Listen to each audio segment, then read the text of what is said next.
সবাইকে ওয়েলকাম কিয়ান গার্ডেনে।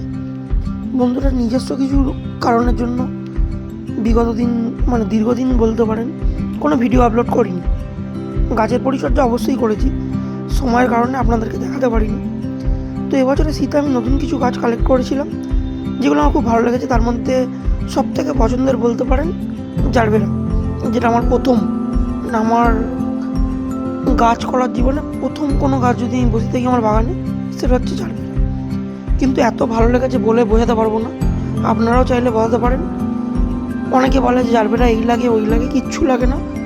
Normal care, সাধারণ যত্নে গাছ বাড়ে খুব ভালো, ফুল দেয় অতুলনীয়। চাইলে আপনি আপনার বাগানে আনতেই পারেন। আর একে তো চেনেনি, পিটুনিয়া। এর রঙের কোনো শেষ নেই, নানান রঙের ফুল পাওয়া যায়। আর যত্ন না করলেই বলে, যদি একে ফেলে রেখে দেন তাতেও এ ফুল দেবে। তো আমি আমার বাগানের অন্যান্য ফুল গাছকে যা খাবার দিই, এনপিকে, সর্ষের খোল, বাকি যা মিশ্র খাবার ওই সব দিই, ওতেই বাড়ে। এই যে গাছটা দেখেই আপনারা বুঝতে পারছেন গাছটার কী অবস্থা। কিছুই করিনি, ফুল হয়ে গেছে। যেরকম ডগা থেকে পুন্নিং করেছি, গাছের এই আমার অবস্থা। ভালোই ফুল দেয়, খুব ভালো গাছ।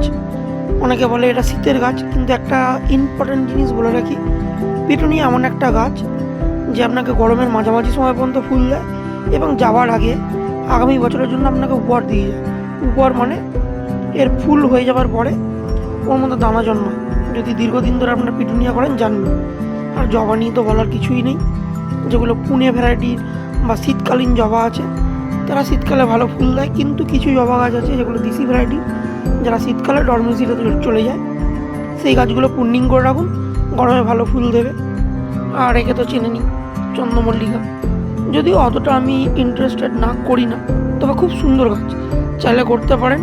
পুন্নিং হচ্ছে সব থেকে জাদুকরি উপায়।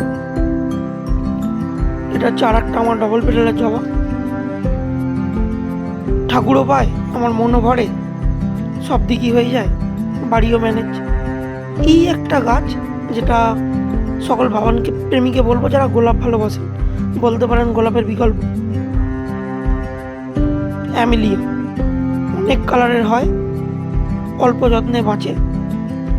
একটু পাতা পচা সার, ভার্মি কম্পোস্ট আর নর্মাল মাটি, সাধারণ কেয়ারে গাছ খুব সুন্দর।